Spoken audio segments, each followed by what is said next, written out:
Hello students welcome to geometry school. Students, आज मैं आपको सैनिक स्कूल एंट्रेंस एग्जामिनेशन के जो फॉर्म भरे जा रहे हैं उसमें फॉर्म भरते वक्त आपके पास कौन कौन से डॉक्यूमेंट्स रेडी होने चाहिए, आपके पास स्कैन्ड डॉक्यूमेंट्स होने चाहिए, कौन से डॉक्यूमेंट्स आपको अपलोड करने हैं, कैसे अपलोड करने हैं। जैसे डीओबी सर्टिफिकेट आपके पास किस तरह का होना चाहिए। ये बहुत बड़ा चैलेंज है, बड़ी समस्या आती है पेरेंट्स को।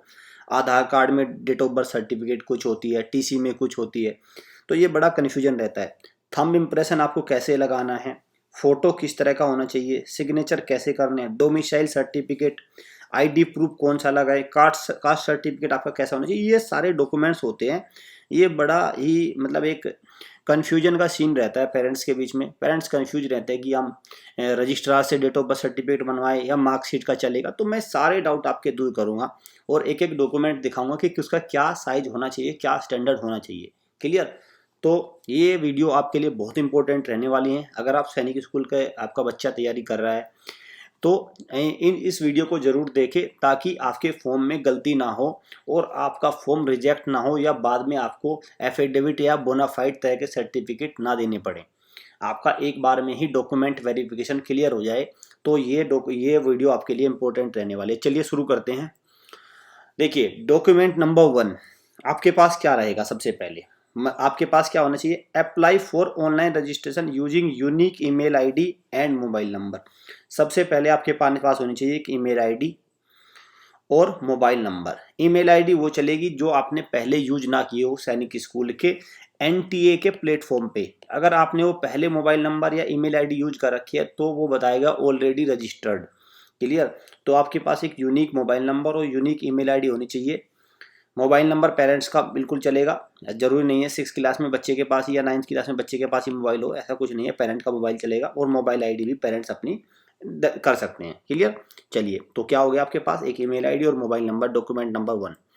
अब आइए देखिए, जो ये आपके सामने फोटो है ये इस तरह से होता है कि इसमें क्या होता है, ये फॉर्म भरा हुआ। जब फॉर्म भरते हैं ना, देखें यहाँ पे, देखिए इस पे, यहाँ please fill up carefully as communication would be sent at this email ID. मतलब यहाँ पे क्या है, आपको ईमेल आईडी बहुत ध्यान से फिल करनी है और मोबाइल नंबर बहुत ध्यान से फिल करना है, क्योंकि जो ओटीपी वगैरह आएंगे, जो आपका एडमिट कार्ड भी हो सकता है आने वाले समय में, या जो भी कोई इन्फॉर्मेशन होगी एप्लीकेशन प्रिंट आउट से रिलेटेड रजिस्ट्रेशन नंबर, वो ईमेल आईडी और मोबाइल नंबर पे आएंगे। तो आपको ये बहुत ध्यान से भरना है। क्लियर? चलिए अब देखते हैं डॉक्यूमेंट नंबर 2। डॉक्यूमेंट नंबर 2 में क्या है, scanned images of the candidate photograph. तो आपका जो बच्चा है, जिस बच्चे का फॉर्म भरा जा रहा है, उसका फोटोग्राफ की स्कैन्ड इमेज, और उसका साइज क्या होना चाहिए, ये बहुत इंपॉर्टेंट है। साइज होना चाहिए 10 KB टू 200 KB, 10 KB से 200 KB के बीच में होना चाहिए, और वो PDF में नहीं होना चाहिए, वो JPG या JPEG फॉर्मेट में होना चाहिए। क्लियर? यहाँ तक तो कोई डाउट नहीं होना चाहिए।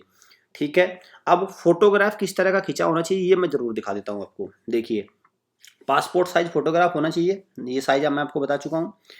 The photographs must taken on after 1 जुलाई 2021, 1 जुलाई 2021 के बाद का फोटो होना चाहिए। पता चला आपने 2 साल पहले का फोटो लगा दिया, कोई काम का नहीं है, रिजेक्ट हो जाएगा form. Preferably indicating clear the name of the candidate, और उस फोटो पे नाम लिखा रहना चाहिए कैंडिडेट का, along with the date of taking the photograph. किस दिन आपने फोटो खींचा है आपका बच्चे का, वो फोटो का डेट होनी चाहिए।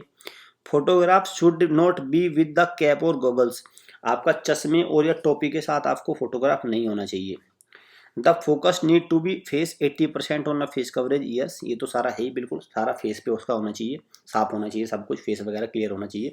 तो यहाँ पे इंपॉर्टेंट क्या है, इंपॉर्टेंट यहाँ पे आया 1 जुलाई 2021 के बाद का फोटो खिंचाओ, 1 नंबर। दूसरा, फोटो पे नाम लिखा हो, 2 नंबर। और तीसरा क्या है, फोटो पे डेट लिखी है कि कब आपने वो कैप्चर कराया है। जब भी आप जिस भी फोटोग्राफर से कराएंगे वो सारे आपको चीजें करके दे देगा, तीनों चीजें, तीनों शर्तें आपको उसको सामने बता देनी है।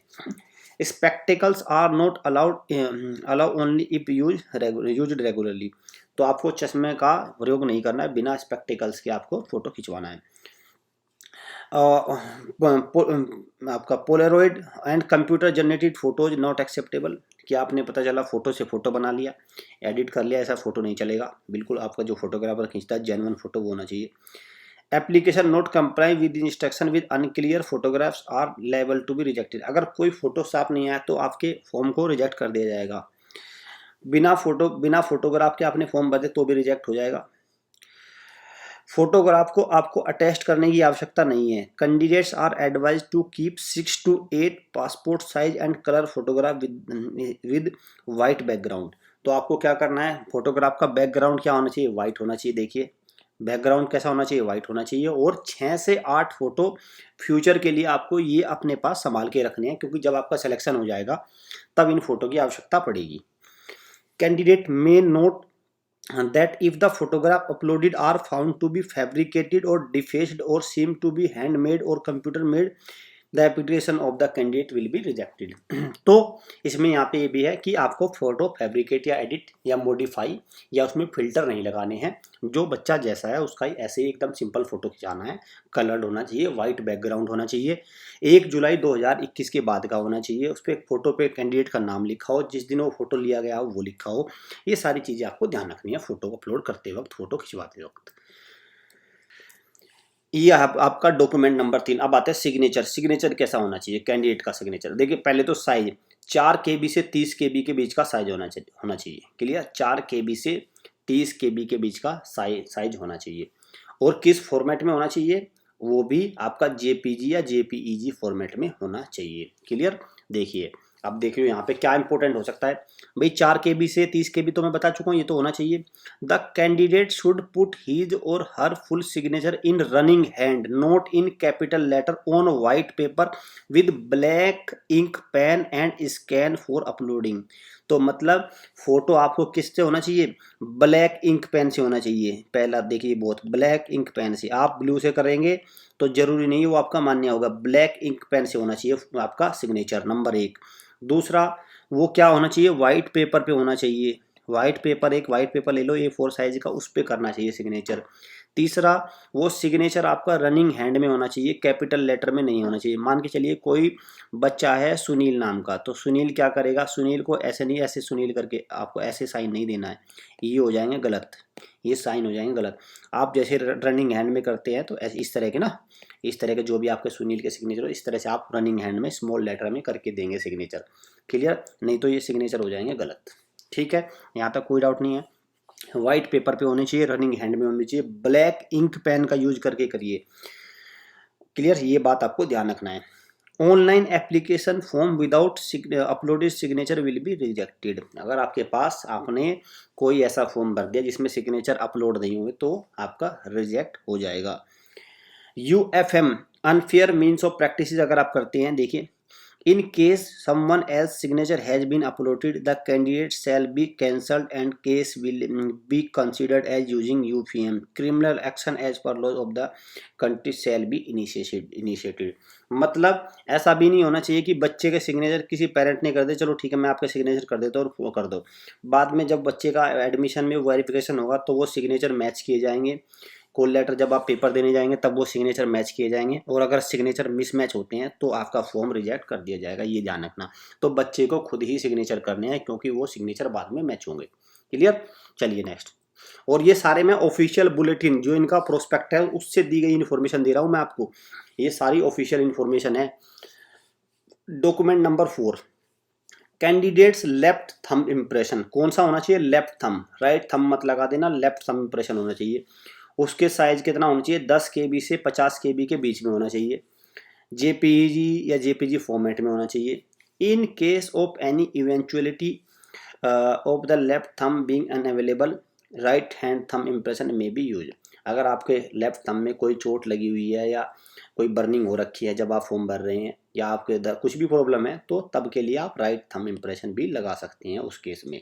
क्लियर, चलिए नेक्स्ट। अब क्या होना चाहिए, देखिए A candidate should affix his or left thumb impression on white paper with blue ink। यहाँ भी ध्यान रखना कि जो आप वाइट पेपर पे आपको मार्क करना है, और ब्लू इंक का यूज करना, आप उसमें जो इंक पैड आती है ब्लू उसका यूज करना। क्लियर, फाइल आपको बताई दी मैंने होनी चाहिए। Unclear left thumb impression in online application form will also be rejected. अगर आपका थंब इम्प्रेशन बिल्कुल साफ नहीं है तो आपका फॉर्म रिजेक्ट हो जाएगा। क्लियर, तो यहाँ पे भी देखा आपने, आपका क्या होना चाहिए, कौन सा होना चाहिए, ब्लू, ब्लू इंक, यहाँ पे क्या होनी चाहिए, ब्लू इंक होनी चाहिए, ठीक है, व्हाइट पेपर पे होनी चाहिए, ये आपको ध्यान रखना है। ब्लू इंक हो रही है हर जगह यूज, साइन में भी ब्लू इंक है आपका। देखो साइन में क्या है, एक बार देख लें साइन में क्या है, साइन में देख लेते हैं आपका। हाँ देखो भाई, देखो ये अंतर है, आप इसको ध्यान रखना। सिग्नेचर किससे होना चाहिए, ब्लैक से, थंब किससे होना चाहिए, ब्लू से, ये इस बात को ध्यान रखना आप। बहुत सारे कैंडिडेट ऐसे रहते हैं सब ब्लू से कर देते हैं, साइन सब ब्लू से करते हैं ज़्यादातर। वो ठीक है, वो एग्जामिनर का ध्यान नहीं पड़ता, वो चाहे तो आपका फॉर्म रिजेक्ट कर सकता है, पर जनरली नहीं रिजेक्ट करते, बट कर सकते हैं, उनके हाथ में ये अथॉरिटी होती है कि आपको इस बेस पे रिजेक्ट किया जा सकता है। नेक्स्ट आइए, document number 5, the most confusing document है ये इंडिया में, डेट ऑफ बर्थ सर्टिफिकेट। पहले मैं बता दूं साइज कितना होना चाहिए, 100 से 400 KB के बीच में होना चाहिए, JPG या JPG फॉर्मेट में होना चाहिए। अब बात है डेट ऑफ बर्थ सर्टिफिकेट कहाँ से आएगा, candidate name, mother name, father name, ये सब तो आपको भरने हैं, जो कैंडिडेट का नाम है, मदर नेम, फादर नेम, जो स्कूल में रिकॉर्ड है उसके अकॉर्डिंग भरेंगे। डेट ऑफ बर्थ सर्टिफिकेट का फॉर्मेट क्या होना चाहिए, DDMMYY, ये फॉर्मेट होना चाहिए। और recorded in the date of birth certificate school record, तो आपको जो ट्रांसफर सर्टिफिकेट TC होती है, जो स्कूल का रिकॉर्ड होता है, जो SR रजिस्टर होता है, उसमें आपका एक date of birth certificate mention होगा, वो डेट ऑफ बर्थ वहाँ पे मेंशन होगी आपकी, ठीक है, TC में या आपका स्कूल के रिकॉर्ड में, तो आपको वो डेट ऑफ बर्थ यूज करनी है, वो डेट ऑफ बर्थ यूज करनी है। अब बहुत सारे पेरेंट्स और बच्चों का कन्फ्यूजन ये आएगा कि सर आधार कार्ड में भी एक डेट ऑफ बर्थ है, ठीक, दूसरा बर्थ सर्टिफिकेट में भी एक डेट ऑफ बर्थ है,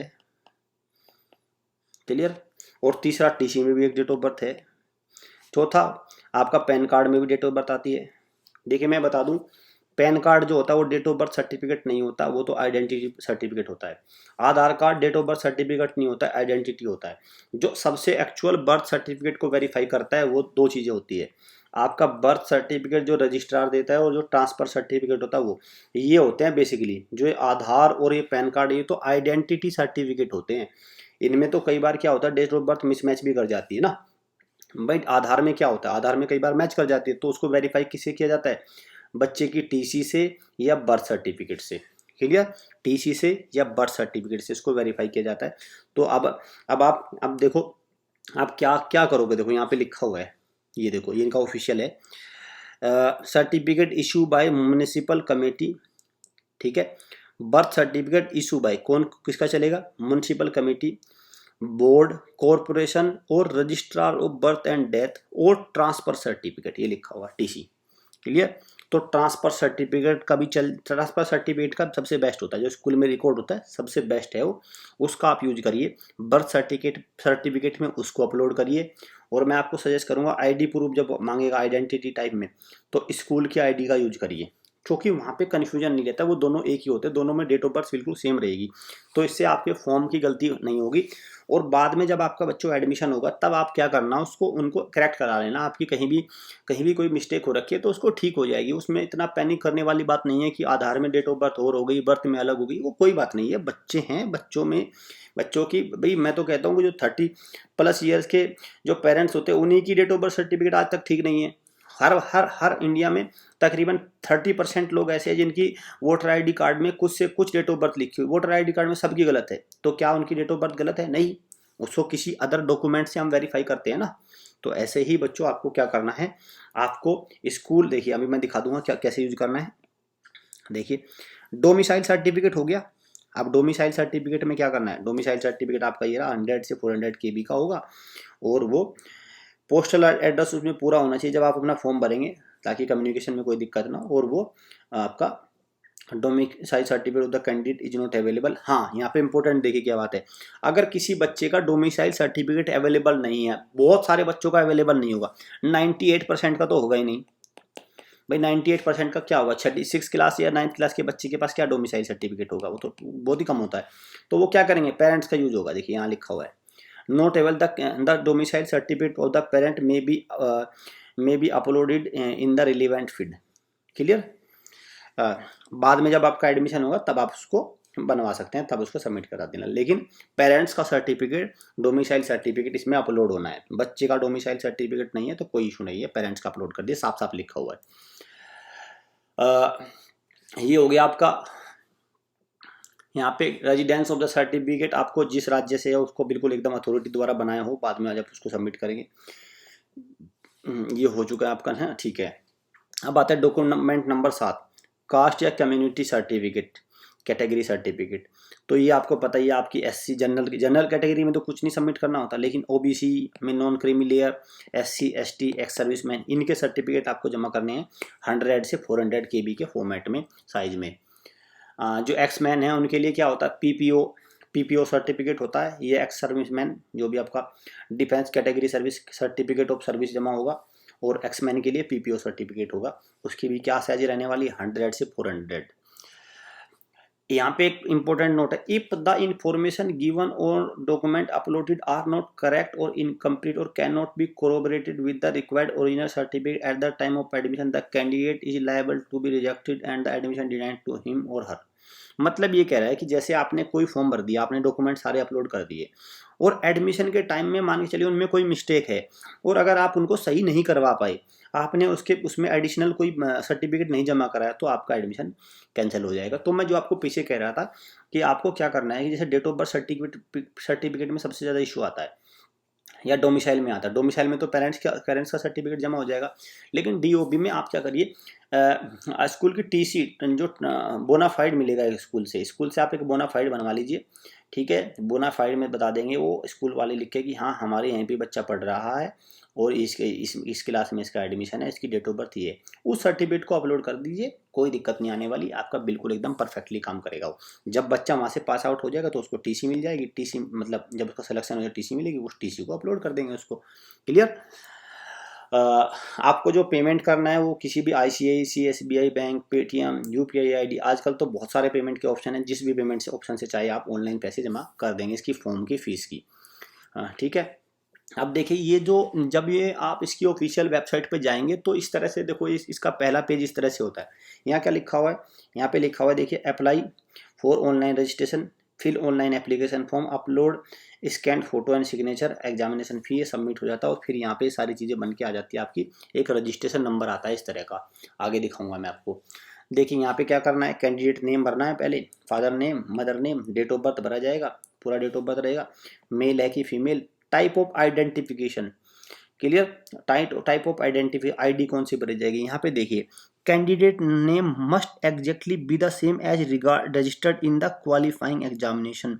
मतलब क्वालिफाइंग एग्जामिनेशन का मतलब ये है कि जो आप जिस स्कूल में 5वीं क्लास में पढ़ रहे हैं, तो वहाँ पे जो आपका नाम लिखा है वही आपको सेम नाम लिखना है, टीसी में जो आपका स्कूल रिकॉर्ड में लिखा हुआ है, क्लियर, वही आपको नाम लिखना है। अब आते हैं आइडेंटिफिकेशन टाइप में। आइडेंटिफिकेशन टाइप में क्या क्या डॉक्यूमेंट आप जमा कर सकते हैं, ठीक है। आइडेंटिफिकेशन टाइप में दिखा तो ये वाला देखिए, क्या करेंगे, आपका पैन कार्ड चल जाए, जनरली पैन कार्ड नहीं होता बच्चों के पास, राशन कार्ड विद फोटोग्राफ, हाँ राशन कार्ड होगा, सब बच्चे पेरेंट्स का राशन कार्ड होगा, उनमें बच्चे का फोटो होगा, तो ये भी आइडेंटिफिकेशन टाइप में चल जाएगा। पासपोर्ट साइज बहुत कम बच्चों के पास मिलेगा पासपोर्ट, तो स्कूल ID कार्ड, ये सब बच्चों के पास मिलेगा, सब बच्चों के पास होता है स्कूल ID, क्लियर। तो इसको आप लगा सकते हैं। Any other valid government identity with photograph, या किसी गैजेटेड ऑफिसर ने किसी एक फॉर्मेट पे लिख के दे दिया कि हाँ ये बच्चा बिल्कुल वेरीफाई है, इसी का नाम ये है, वो भी इसमें काम करेगा, किसी भी गैजेटेड डॉक्यूमेंट ऑफिसर द्वारा ही बन जाता है। Identification type, candidate need to provide any of the following identity, school ID card दे दो आप, तो ये तो बता चुका हूँ, या पैन कार्ड, या आधार नंबर। देखिए इसमें आधार नंबर भी चल जाएगा, मैंने बताया ना आधार नंबर, इसलिए मैं बता रहा था कि ये जितने भी है ना ये ID प्रूफ है, इनको डेट ऑफ बर्थ प्रूफ मत समझो। और आधार नंबर का क्या है, लास्ट 4 डिजिट देने हैं, या पासपोर्ट नंबर, या any other photo identity card issued by the government, clear. तो आइडेंटिटी में वाले में आप आधार कार्ड अगर आपका जमा कर देते हैं और उसमें डेट ऑफ बर्थ अलग है, तो उससे कुछ फर्क नहीं पड़ेगा, डेट ऑफ बर्थ आपको वो लिखनी है। अगर देखिए आपके स्कूल रिकॉर्ड में और आधार में सेम है फिर तो कोई डाउट नहीं है, अगर स्कूल रिकॉर्ड में डेट ऑफ बर्थ अलग है, आधार में अलग है, तो आपको आधार वाली डेट ऑफ बर्थ नहीं लिखनी है, आपको स्कूल रिकॉर्ड वाली डेट ऑफ बर्थ लिखनी है, क्लियर है। स्कूल रिकॉर्ड वाली डेट ऑफ बर्थ लिखनी है आपको, स्कूल रिकॉर्ड में है, आधार में मिसमैच हो जाता है, आप उसको बाद में करेक्शन करा लेना उसका, क्लियर। तो बच्चों कोई कंफ्यूजन नहीं होना चाहिए आपको डेट ऑफ बर्थ में और इसमें। देखिए यहाँ पे father name must exactly be the same as the registered qualifying exam, जो आपका ट्रांसफर सर्टिफिकेट या स्कूल रिकॉर्ड में जो लिखा है वही आपको लिखना है, क्या, फादर नेम। आपको यहाँ ध्यान रखना, प्रीफिक्स नहीं लगाने, किसी के मतलब मिस्टर, ठीक है, जैसे फादर ने मिस्टर सुशील कुमार नहीं लिखना है, जो उनके सर्टिफिकेट में नाम ले, क्योंकि मिस्टर मिसिज लगा देते हैं बहुत सारे बच्चे, वो आपको नहीं लगाना है, डॉक्टर मिसिज ये नहीं लगाने आपको, ठीक है, ये आपको पता होना चाहिए। क्लियर? तो ठीक है, ये आपका आइडेंटिफिकेशन नंबर हो गया, ये सारा हो गया, मैंने ये बता दिया। डेट ऑफ बर्थ सर्टिफिकेट का आप डाउट बिल्कुल क्लियर हो गया होगा, कोई डाउट नहीं बचा होगा डेट ऑफ बर्थ सर्टिफिकेट का। जैसे ही आप देखेंगे जब फॉर्म भरेंगे तो एक पासवर्ड मांगेगा आपसे, पासवर्ड जनरेट कराएगा, तो पासवर्ड में आपको 8 से 13 कैरेक्टर का होना चाहिए, लिखा हुआ है देखो यहाँ पे। उसमें क्या होना चाहिए, एक बड़ा लेटर होना चाहिए, जैसे आई बड़ा होना चाहिए, फिर उसमें क्या होना है, एक छोटा भी होना चाहिए, जैसे IR, ठीक है। जैसे मैं बता रहा हूँ पासवर्ड बनाना है, जैसे आपको, जैसे सैनिक पासवर्ड बनाना है, S बड़ा हो गया ये लेटर, AINIK सैनिक, @ वगैरह ये यूज करने हैं, डॉलर यूज कर सकते हैं, हैश यूज कर सकते हैं, 1 2 3 4, तो कितना बन गया 4, ये एक बन गया तकरीबन, 3 और 3 6, 1 7 और 4 11